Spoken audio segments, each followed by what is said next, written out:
Perfecto. Yes, yes, more support. No hacen for. No. No, more support. Con cuidado para que no se caiga. Ah, qué creatividad.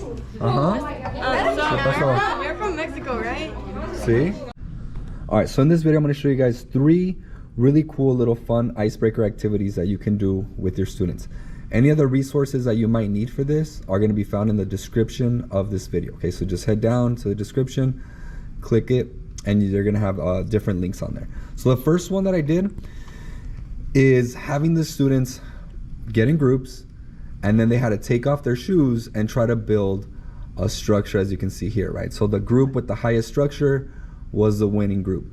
Now, the reason for doing this, right, as you could probably already guess, right, the middle school students felt very uncomfortable taking off their shoes and participating. Now, eventually, though, I was able to get every single student to participate in this little activity, right, which was really, really cool.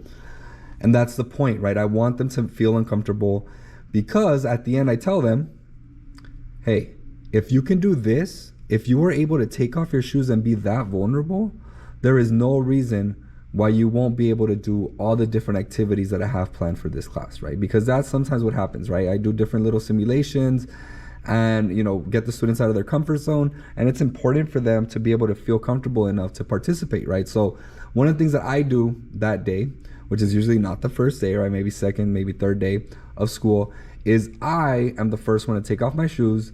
I always wear mismatched socks, or even sometimes I wear a sock that's ripped on purpose to get them to see, look, it's okay.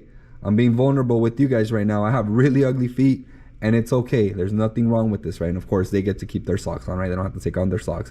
And I tell them it's okay to feel, to feel vulnerable, right? So that's kind of the whole point of doing that short little activity there. And then the next one that I do is I actually came up with this one on the fly because my internet wasn't working. So I was like, oh my gosh, what do I do?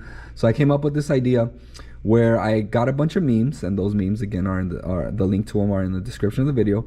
And of course you can do this with practically any memes that the students would be able to relate to, right? So the first half are in Spanish, the second half are in English, but of course you can, add to it, right? It's a very simple, just little PowerPoint. And essentially what I have the students do is if they can relate to these funny memes, they stand up out of their chair, right? So they stand up if they can relate to the meme, right? So they're purposely, obviously very funny memes. They stand up, and then we create a little conversation, right? When possible, right? Depending on the meme, we add to it a little bit. We're like, okay, so specifically, so for example, there's one about, there's like some kid crying and it's like, oh, I don't want to go back to school or whatever, like a little meme. So I asked the kids, oh, what was the worst part about waking up in the morning, right? Well, being in a hurry, was it the traffic? Was it not knowing where you were, right? And that kind of creates these little conversations that then we can have as a class, right? So there's different little memes, like I said, and just to get the students to laugh a little and to feel a little more comfortable in seeing, oh, other people, other ways they can relate to the other students. So the last one is 2 truths and 1 lie. So that one was also pretty funny.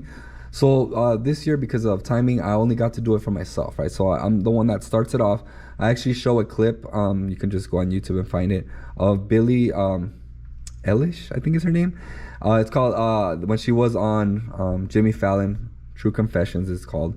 So there's a bunch of them, right? So Jimmy Fallon, True Confessions, and that's what I tell the kids. I show the clip on purpose to tell them, look, these are the types of questions that you're going to be asking, right? So I tell 3 stories, and as I'm telling the stories, the students are asking questions so they can try to figure out which of the stories was correct and which one was fake, right? So 2 of them are correct, are true, and 1 of them is false, right? So it's pretty simple. And then of course you can add an extra layer by having the students then do some as well, right? Them play the game as well amongst each other, right? So just some quick little short fun little activities to get to know the students a little better, to have the students feel a little more at ease in your classroom. A lot of fun, a lot of laughing, which is always really great for the first couple of days.